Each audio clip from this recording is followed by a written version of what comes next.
Hello viewers, welcome to my channel online study with Bhavesh. आज के इस वीडियो में हम बात करने वाले हैं गुरुत्वीय त्वरण के मान में परिवर्तन।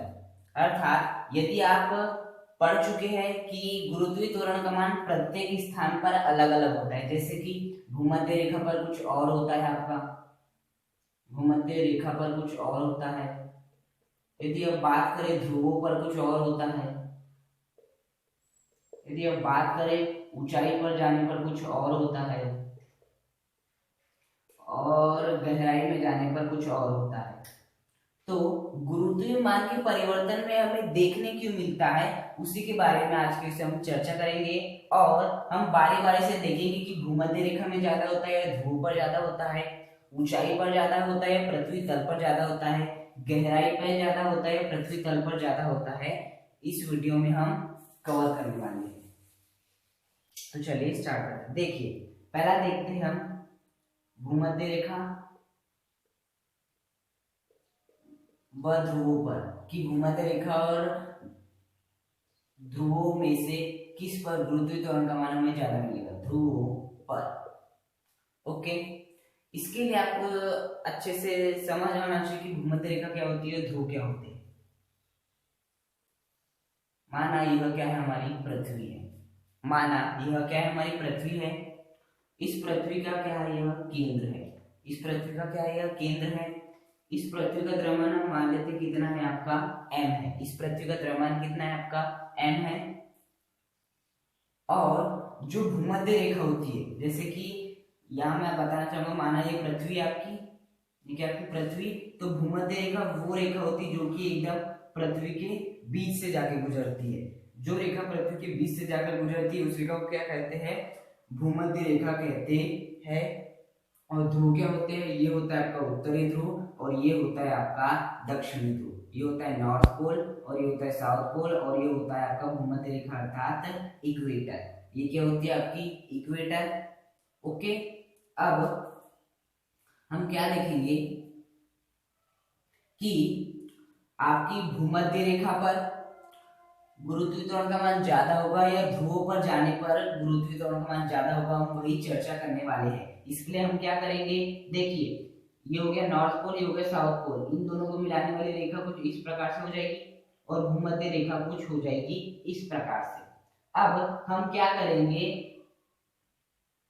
यदि इस क्वेश्चन के लिए हम क्या करेंगे, हम ये पूरी यदि एक प्रकार से देखो तो एक प्रकार से गोला है, पूर्णतः गोलाकार नहीं है, फिर भी हम मान रहे हैं पृथ्वी पूर्णतः गोलाकार है, हम इस स्थिति के लिए मान रहे हैं। तो ये हो गया इसका व्यास, और यहाँ से व्यास का आधा क्या होता है, त्रिज्या। अर्थात यहाँ से लेके यहाँ तक की जो भी होगी वो क्या होगी, आपकी त्रिज्या होगी। और इस त्रिज्या को हम क्या नाम दे देंगे, यहाँ ध्रुवों पर त्रिज्या या ध्रुवों की त्रिज्या। दोनों ध्रुवों को मिलाने वाली रेखा हुई। इसके लिए त्रिज्या बनाना चाहे तो हम, ये हो गया पूरा व्यास, व्यास का आधा होती है त्रिज्या, तो त्रिज्या हो जाएगी यहाँ से लेके यहाँ तक क्या हो जाएगी, ध्रुवों की त्रिज्या। ये हो गया भूमध्य रेखा, ये हो गया पूरा व्यास। अब हमें त्रिज्या करना है तो इस व्यास का हमें आधा करना पड़ेगा, इस व्यास का आधा क्या होगा, इतना हो जाएगा। तो ये क्या हो जाएगी, आपकी त्रिज्या। तो ये क्या हो जाएगी, आपकी त्रिज्या। उसी प्रकार से हम मानेंगे इस सेंटर से जो लाइन गुजरेगी वो भूमध्य रेखा। अब हम क्या लेंगे, इस क्वेश्चन के लिए आपकी त्रिज्या लेंगे भूमध्य रेखा की। तो यहां से लेके यहां तक खींचेंगे तो पूरा व्यास बनेगा। इसकी त्रिज्या लेने के लिए केवल हम इसको यहां से ऐसे मिला देंगे, केवल यहां से क्या कर देंगे, हम मिला देंगे। तो ये हो जाएगी आपकी भूमध्य रेखा की त्रिज्या। और ये हो जाएगी आपकी ध्रुवों की त्रिज्या। क्या हो जाएगी, ये आपकी ध्रुवों की त्रिज्या और ये हो जाएगी भूमध्य रेखा की त्रिज्या। इस त्रिज्या को नाम देते हैं आर ई और इस त्रिज्या को नाम दे देते हैं आर पी। आर पी अर्थात पोल की त्रिज्या और ई आर, आर ई का मतलब इक्वेटर की रेडियस। ओके, अब हमें कौन सा सूत्र उपयोग में लाना है, हमें ये वाला सूत्र उपयोग में लाना है, G is equal to G M upon R square. हमें संबंध निकाला था। यदि आपको नहीं पता कि g is equal to G M upon R square क्या होता है, तो ऊपर आई बटन का लिंक आ रहा है, वहां जाकर आप देख सकते हैं।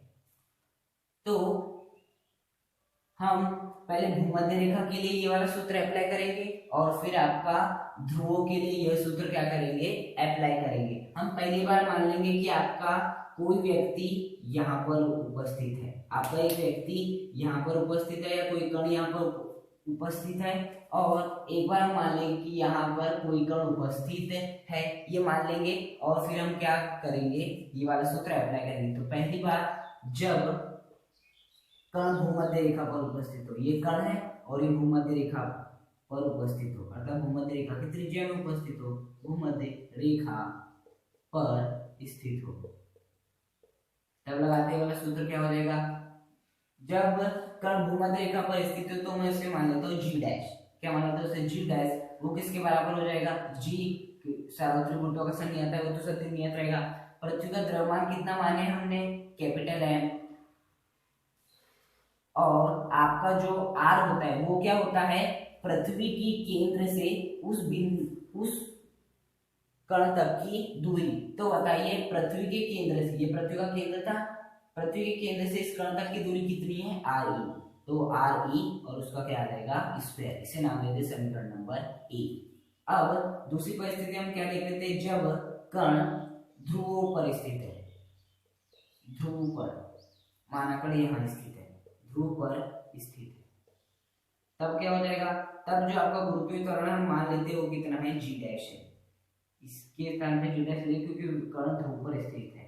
तो जी तो सार्वत्रिक गुरुत्वाकर्षण नियतांक सदैव नियत रहेगा, m अर्थात पृथ्वी का द्रव्यमान, यहाँ पृथ्वी का द्रव्यमान कितना इस स्थिति में भी m ही है, डिवाइड बाय यहाँ आता है पृथ्वी के केंद्र से इस कण तक की दूरी जो कितनी आपकी rp, तो हो जाएगा आपका rp का स्क्वायर, इसे नाम देते समीकरण नंबर 2। अब हम क्या करेंगे, अब हम समीकरण नंबर 1 भागित समीकरण नंबर 2 करेंगे। समीकरण नंबर 1 भागित समीकरण 2 करने पर तो किस प्रकार से हो जाएगा, g dash upon G dash, left hand side में भाग देंगे, राइट हैंड साइड का राइट हैंड साइड में भाग देंगे, तो G dash upon G double dash बराबर क्या हो जाएगा आपका, G M upon R E का square divide by G M upon R P का स्क्वायर, इस प्रकार से हो जाएगा आपका। अब इसे हम थोड़ा आगे सॉल्व कर लेते हैं।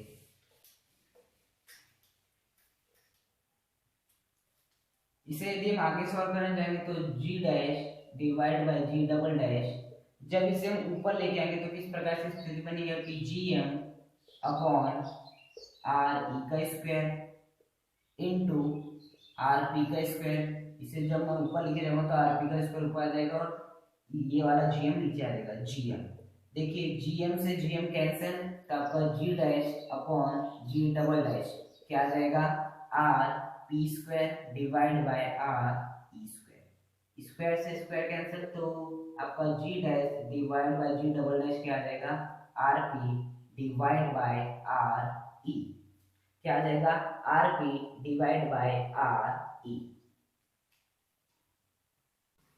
और एक प्रमुख फैक्ट है कि जो आपका आर ई होता है वो किससे अधिक होता है, आर पी से अधिक होता है, अर्थात जो आपकी भूमध्य रेखी, ये क्या है भूमध्य रेखी त्रिज्या, जो आपकी भूमध्य रेखी त्रिज्या होती है वो ध्रुवीय त्रिज्या से क्या होती है, अधिक होती है। एक फैक्ट है कि जो आपकी भूमध्य रेखी त्रिज्या होती है वो ध्रुवीय त्रिज्या से क्या होती है, अधिक होती है। जो आपकी भूमध्य रेखीय त्रिज्या होती है वो लगभग होती है 6341 किलोमीटर, और जो आपकी ध्रुवीय त्रिज्या होती है 6320 किलोमीटर। तो बताइए भूमध्य रेखी त्रिज्या अधिक है या ध्रुवीय त्रिज्या अधिक है, ऑब्वियसली बात है भूमध्य रेखी त्रिज्या कैसी है, अधिक है आपकी। तो यदि आर ई का मान आर पी से ज्यादा है तो आर ई के सामने क्या है, जी डबल डैश, तो जी डबल डैश, आर पी के सामने क्या है, जी डैश, तो इस आर पी के सामने जी डैश लिख देते हैं और बड़ा का साइन जैसा का वैसा।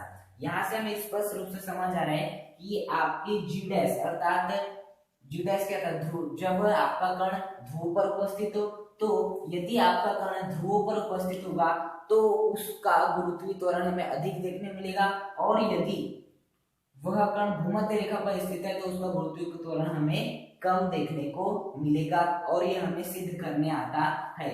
यदि भूमध्य रेखा पर कोई व्यक्ति स्थित है उसका गुरुत्व त्वरण आ रहा है 9 मीटर पर सेकंड स्क्वायर, तो ऑब्वियसली यहाँ जो गुरुत्व त्वरण का मान आएगा वो सदैव 9 से बड़ा ही आएगा। जैसे कि यहाँ 10 मीटर पर सेकंड स्क्वायर भी हो सकता है। क्यों? क्योंकि यहाँ पर यदि कोई कण उपस्थित है तो उसका गुरुत्व त्वरण क्या आएगा?